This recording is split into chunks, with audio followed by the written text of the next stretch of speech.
నమస్తే, welcome to Leo. నేను మీ జగన్. మొత్తానికి వైఎస్ జగన్మోహన్ రెడ్డి గారు చాలా కాలం తర్వాత న్యాయవాదులతో ఒక సమీక్ష అయితే జరిపారు. అయితే ఇదంతా ఎందుకు అన్నప్పుడు ఇటీవల చూస్తున్నాం, కూటమి ప్రభుత్వం వచ్చిన తర్వాత కక్ష సాధింపు చర్యలు కాకుండా అన్ని ఆధారాలు ముందు పెట్టి వాళ్ళకి అన్ని వెసులుబాట్లు ఇచ్చి, అంటే వాళ్ళు ముందస్తు బెయిల్కి ఒకళ్ళు అప్లై చేసుకుంటే ముందస్తు బెయిల్ కావచ్చు, లేదంటే మనకు పోలీసులు ఏదైనా సరే వాళ్ళ దగ్గర నుంచి పర్మిషన్ అది కావచ్చు, లేదా ఇంకేదైనా కావచ్చు. వాళ్ళు ఏదైతే జిల్లా స్థాయి కోర్టుకు వెళ్తున్నారు, హైకోర్టుకి వెళ్తున్నారు, సుప్రీంకోర్టుకి వెళ్తున్నారు. అన్ని కోర్టులలో కూడా ఉన్నటువంటి ఒక ఆధారాలు ముందు పెట్టిన తర్వాత అవును ఖచ్చితంగా మిమ్మల్ని విచారణ చేయవలసిందే అని చెప్పి ఆదేశాలు అన్ని కోర్టుల నుంచి వచ్చిన తర్వాత మాత్రమే వీళ్ళు అరెస్ట్ చేస్తూ వస్తున్నారు. అయితే ఇప్పుడు జగన్కి ఆ యొక్క అరెస్ట్ భయం పట్టుకుందా అంటే అవుననే సమాధానాలు వస్తున్నాయి.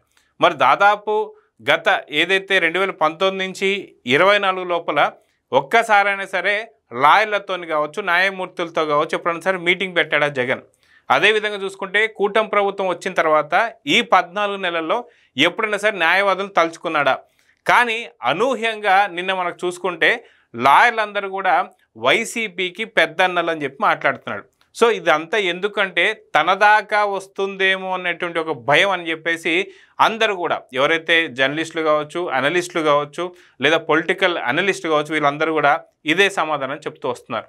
వాస్తవానికి మిథున్ రెడ్డిని అరెస్ట్ చేసే ముందు, అంటే చెవిరెడ్డిని అరెస్ట్ చేసే ముందు వరకు కూడా భీకరాలు పలికినటువంటి ఒక వైసీపీ నాయకులు అందరూ కూడా కొంత వాయిస్ అనేది సన్నబర్చారు అని చెప్పి అనుకోవాలి.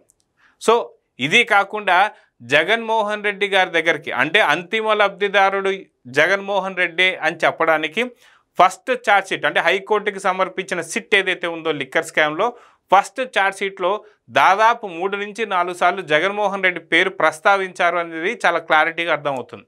అయితే ఫైనల్ ఛార్జ్షీట్ ఇంకొక 10 రోజుల్లో పడబోతుంది.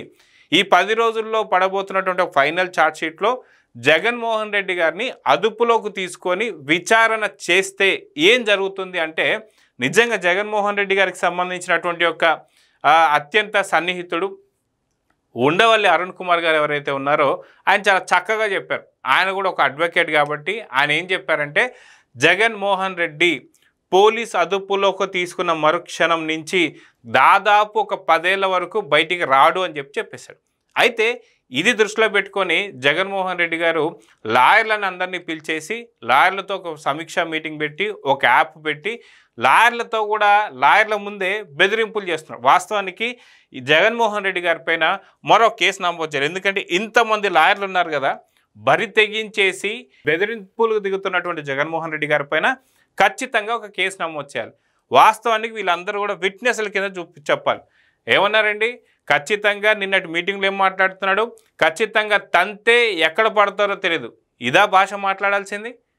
మేము మళ్ళీ 2029 ఎలక్షన్స్లో ఖచ్చితంగా మేమే వస్తున్నాం, వస్తే ఒక్కొక్కటి సంగతి చెప్తా అని చెప్పేసి అంటున్నారు. ఎవరి గురించి మాట్లాడుతున్నారు? పోలీసులు మళ్ళీ నిన్న బెదిరిస్తూ కూడా పోలీసుల పైన కూడా అనుచిత వ్యాఖ్యలు చేస్తూ వస్తున్నారు.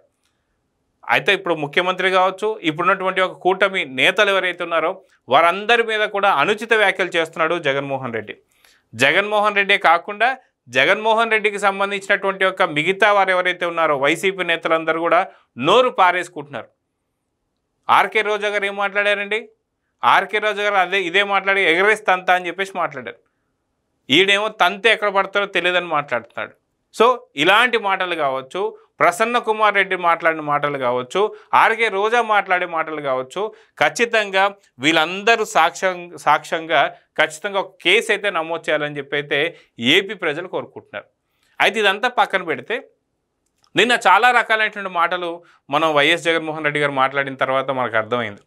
అయితే ఎప్పుడు గుర్తురాని న్యాయవాదులు ఎవరైతే ఉంటారో ఓన్లీ కొన్ని కోట్లు, అంటే వీళ్ళందరూ కూడా చాలా నార్మల్గా పిలిస్తే వచ్చినటువంటి ఒక లాయర్ల కింద చూడాలి.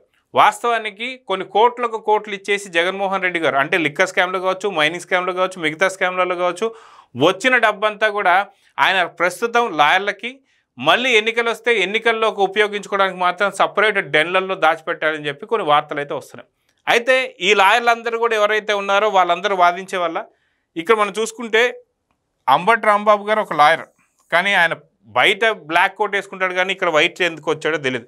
అదేవిధంగా చూసుకుంటే ఇక్కడ మీరు గుర్తుపట్టేటువంటి లాయర్లు ఎవరైనా ఉన్నారా అనేది కూడా ఒకసారి చూసుకోండి. అయితే దీంతోపాటు యాక్చువల్ ఇక్కడ కళ్యాణ్ శ్రీహరి కూడా ఉండాల్సింది. మరి కళ్యాణ్ శ్రీహరి గారు లాయర్ కోర్టు మర్చిపోయారేమో తెలియదు కానీ ఆయన అయితే లేడు.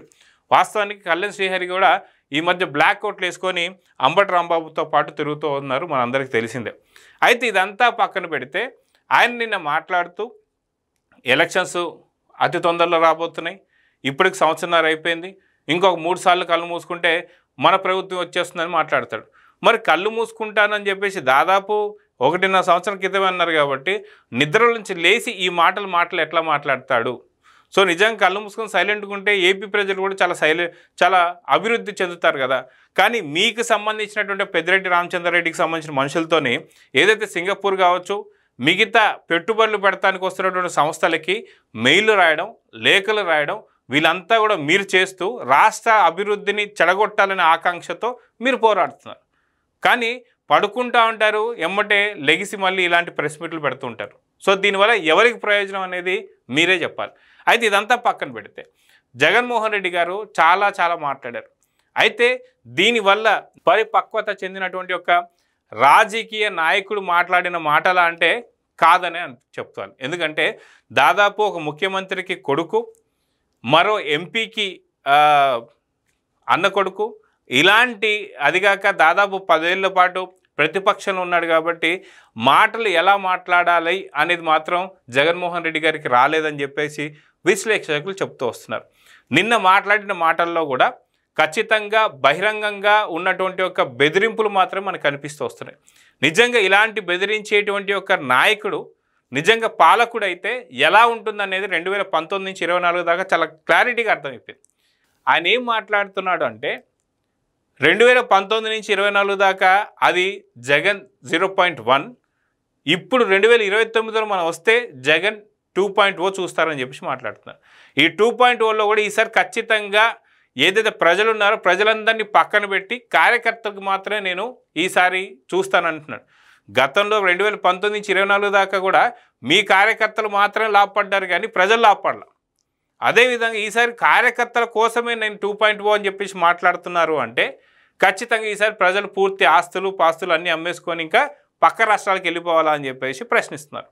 అదే కాకుండా జగన్మోహన్ రెడ్డి గారు ఏమంటున్నారు, ఈసారి డిజిటల్ లైబ్రరీ ఒకటి రాబోతుంది, మీరు ఎవరైనా సరే మీ మీద ఏదైనా దాడులు చేసినా చేయకపోయినా మన లాయర్లందరూ కూడా కూర్చొని కంప్లైంట్లు దాంట్లో ఇస్తారు, అవి పెట్టండి, ఆ కంప్లైంట్లు మళ్ళీ తీసుకొచ్చి 2029లో వస్తే కక్ష సాధిస్తానికి మన లాయర్లతో వాళ్ళ మీద కేసులు పెట్టించి ఖచ్చితంగా వాళ్ళపైన ఖచ్చితంగా దాడులు చేద్దామని చెప్పేసి బహిరంగంగా మాట్లాడుతున్నారు. నిజంగా ఇది మత విద్వేషాలు కావచ్చు, కుల విద్వేషాలు కావచ్చు, రాజకీయ విద్వేషాలు కావచ్చు, రెచ్చగొట్టడం కాదా? సో ఈ రకంగా జగన్మోహన్ రెడ్డి గారు మాట్లాడుతూ నిన్నేమన్నారంటే కూటమి ప్రభుత్వం ఖచ్చితంగా ప్రతి ఒక్కరిని కూడా హింసిస్తూ ఇబ్బందులు పెడుతూ వాళ్ళని ఎటువంటి ఆధారాలు లేకుండా అరెస్టులు చేస్తుంది అంటే దాని అర్థం ఏంటి? ఖచ్చితంగా ఇక్కడ కక్షపూరిత రాజకీయాలు చేస్తూ వాళ్ళకున్న పేరు, పలుకుబడి, మంచి మర్యాద అంతా కూడా జైల్లో పెడితే పూర్తిగా తుంగలో తొక్కినట్టు పోతుంది, ఇది వాళ్ళని ఇబ్బంది పెట్టినట్టు కాదని చెప్పి మాట్లాడుతున్నారు.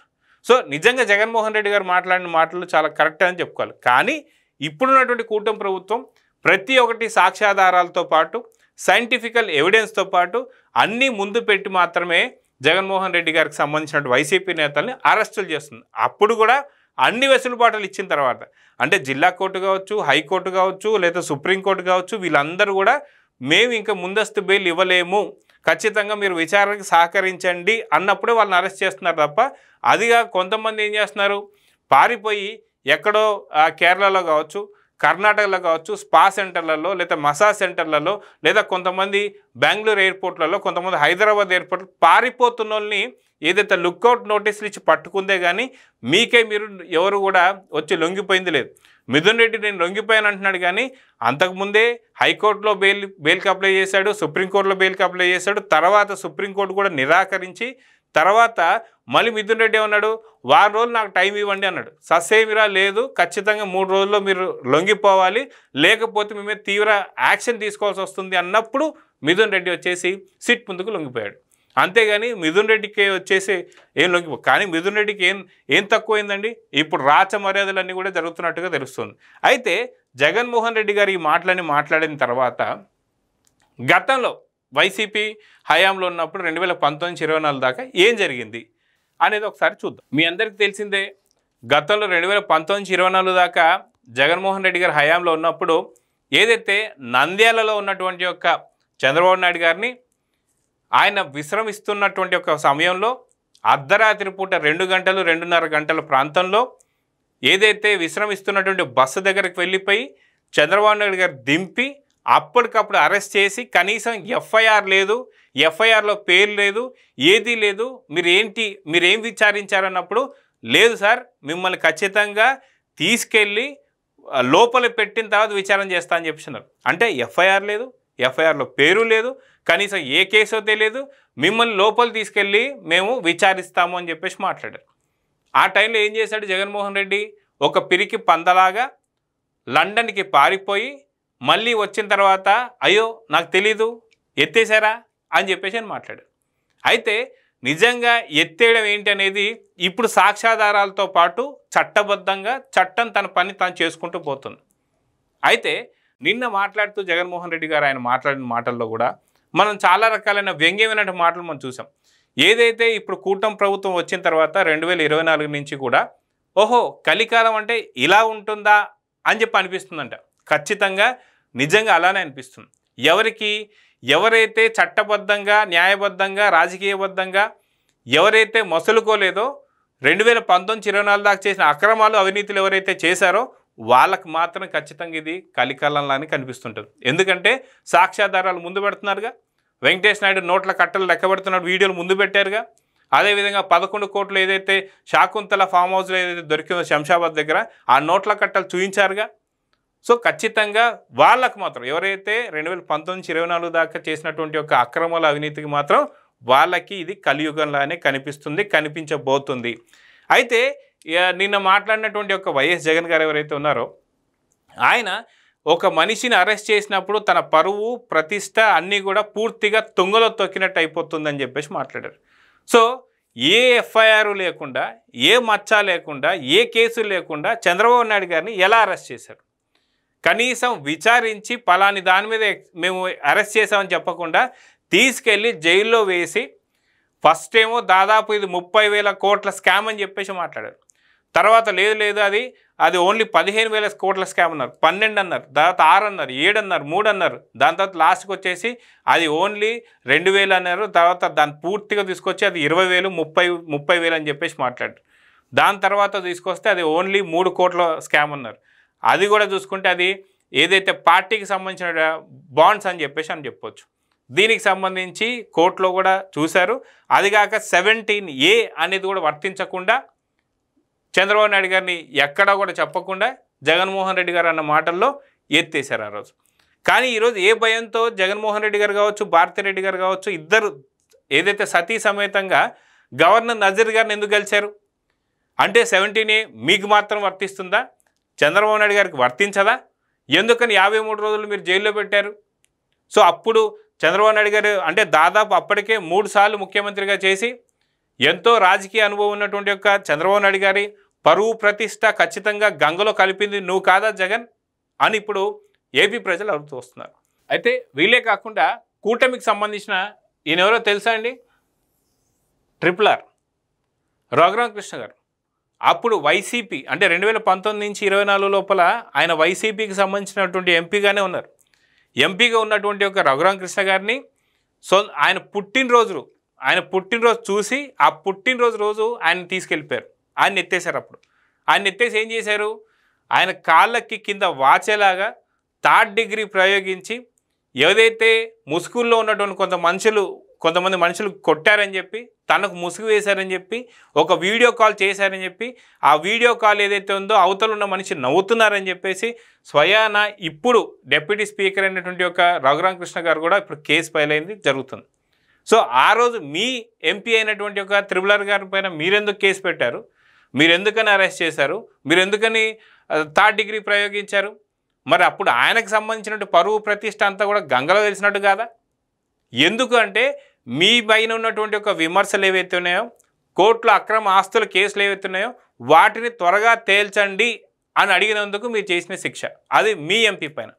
తర్వాత చూస్తే మనం అచ్చెన్నాయుడు గారు వచ్చేసి అప్పటికే ఆయన ఫైల్స్ ఆపరేషన్ చేసుకొని ఉండగా ఆయన్ని తీసుకెళ్ళి అరెస్టులు చేసి ఒక డొక్కు బండిలో దాదాపు ఆంధ్ర రాష్ట్రం మొత్తం తిప్పుతూ బ్లడ్ బ్లీడింగ్ అవుతున్నా సరే పట్టించుకోకుండా, ఆయన రిక్వెస్ట్ చేస్తున్నా సరే, మెడికల్ ట్రీట్మెంట్ కావాలన్నా సరే ఆయన చంపాలనేటువంటి ప్రయత్నంలో మీరు దాదాపు రాష్ట్రంలో ఒక డొక్కు బండిలో మొత్తం తిప్పారు.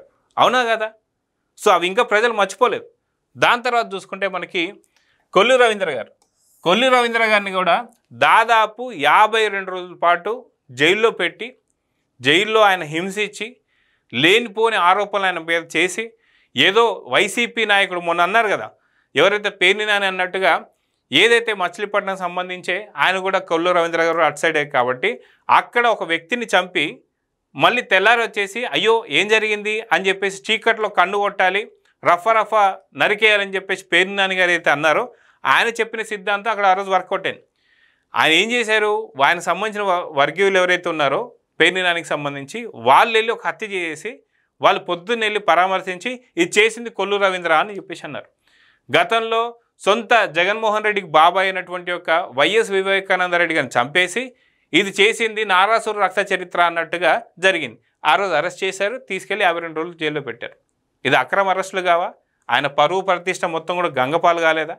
అదేవిధంగా చూసుకుంటే మనకి ఇప్పుడు స్పీకర్ అయినటువంటి ఒక అయ్యన్న పాత్ర గారు ఇంట్లోకి చొరపడి గోడలు దూకి బద్దలు కొట్టి బుల్డోజర్లతో ఇల్లు కూడా కూల్చాలనే ప్రయత్నం చేశారే. మరి ఇది అక్రమ అరెస్టులు కావా? మరి ఆయన పరువు ప్రతిష్ట పోలేదా? ఓన్లీ మీ వైసీపీ నాయకులే పరువు ప్రతిష్టలా చూడాలా? అదిగాక వైసీపీ నాయకులు అందరూ కూడా మహిళలపైన విరుచుకొని పడుతున్నారుగా. మరి భారతిరెడ్డి గారు కూడా మహిళేగా, అదేవిధంగా మిగతా మీ వాళ్ళు మహిళలేగా. సో వాళ్ళని అన్నందుకు మాత్రం పెద్ద ఎత్తున చేసి ఇప్పుడు మీ వైసీపీ నాయకులతోనే ఇప్పుడున్న మహిళా నేతలు తిట్టించడాన్ని ఏమనాలి? అదేవిధంగా చూసుకుంటే మనకి పవర్ స్టార్ పవన్ కళ్యాణ్ గారు అప్పుడు చంద్రబాబు నాయుడు గారికి ములాఖాత్ ఇస్తానికి వస్తున్నారా లేదా కూడా మీకు సమాచారం లేకుండా, ఆయన పార్టీ పనులకు సంబంధించి వస్తుంటే ఆయన రానియకుండా తెలంగాణ బార్డర్లోనే మీకు స్నేహితుడైనటువంటి యొక్క కేసీఆర్తో జతకట్టి అక్కడ తెలంగాణ బార్డర్ దగ్గర ఆపి అక్కడ చేస్తే ఆయన నిరసన చేయలేదా? దీన్ని అక్రమం అని చెప్పేసి అన్నారా? కాకపోతే పవన్ కళ్యాణ్ గారిని అరెస్ట్ చేసి అంటే దమ్ము ధైర్యాలు మీకు లేవు కాబట్టి సరిపోయింది. ఎందుకంటే అప్పటికే చెప్తున్నారు పవన్ కళ్యాణ్ ఫ్యాన్స్, ఒకవేళ అరెస్ట్ చేసి ఏదన్నా సరే జైల్లో పెడితే పొద్దున కల్లా ఇటుక కూడా మిగలదు ఆ పోలీస్ స్టేషన్లో అని ఒక సూచనలు మీకు వచ్చాయి కాబట్టి దమ్ము ధైర్యాలు లేవు. కాకపోతే అక్కడ ఏదైతే రోడ్డు మీద ఆపినందుకు చేసిన నిరసనతో మీరు కంప్లీట్గా భయపడి అప్పుడు మీ యొక్క వాహనాల్లోనే తీసుకెళ్ళిపోయి మళ్ళీ జనసేన కార్యాలయంలో మీరు వదిలేశారు. సో ఇప్పుడు పరువు ప్రతిష్టలు నిజంగా పవన్ కళ్యాణ్ గారికి భంగం కాలేదా? అదేవిధంగా చూసుకుంటే బుచ్చయ్య చౌదరి గారు, ఆయన వయసు ఎంత, ఆయనకున్న సీనియారిటీ ఏంటి, ఇవన్నీ కూడా పక్కన పెట్టి మీ తండ్రి వయసు కన్నా మించి ఉండొచ్చు, లేదంటే కొద్దిగా తక్కువ ఏదో ఉండొచ్చు, మీ తండ్రి వయసులో ఉన్నటువంటి ఆయన్ని ఎలాగ హింసించారండి? అదేవిధంగా చూసుకుంటే గుంటూరుకు సంబంధించి శంకర్ విలాస్కి సంబంధించినటువంటి ఒక ఆవిని అరెస్ట్ చేయలేదా, రంగనాయకులమ్మ గారిని? అదేవిధంగా చూసుకుంటే ఎంతోమందిని అరెస్ట్ చేసి మనం చూడలేదా? ఇదే విధంగా అసెంబ్లీ సాక్షిగా చంద్రబాబు నాయుడు గారు కూడా ఏం మాట్లాడారు, ఎవరైతే అసెంబ్లీలో ఉన్న వాళ్ళందరిపైన అసలుకి ఎంతమంది మీద కేసులు ఉన్నాయంటే కూటమి ప్రభుత్వం సంబంధించి 164 మంది పైన 160 పైనే ఉన్నారని చెప్పేసి అన్నారు. సో ఇవన్నీ కూడా అక్రమ అరెస్టులు కావా? సో మొత్తానికి జగన్మోహన్ రెడ్డి గారు దయ్యాలు వేదాలు వల్లిస్తే ఎలా ఉంటుందో అలానే ఉంటుందని అయితే అర్థమవుతుంది. సో ఏపీ ప్రజలు మాత్రం అసలు దీన్ని పట్టించుకోవట్లేదు. సో మొత్తానికి జగన్ ఎందుకని లాయర్ల సమావేశాలు పెట్టాడు అంటే ఖచ్చితంగా జగన్మోహన్ రేపో మాపు అరెస్ట్ కాబోతాడు కాబట్టి న్యాయ సూచనలు లేదంటే మనకు ఎలాంటి అల్లర్లు చేయించాలి అనేటువంటి ప్రయత్నాల్లో ఆందోళనలో ఎలాంటి ఆందోళన చేయించాలని చెప్పి ఆ యొక్క ప్లాన్లో ఉన్నట్టుగా తెలుస్తుంది. సో చూద్దాం జరగబోతుందో. నమస్తే. Please subscribe to Leo News for more videos.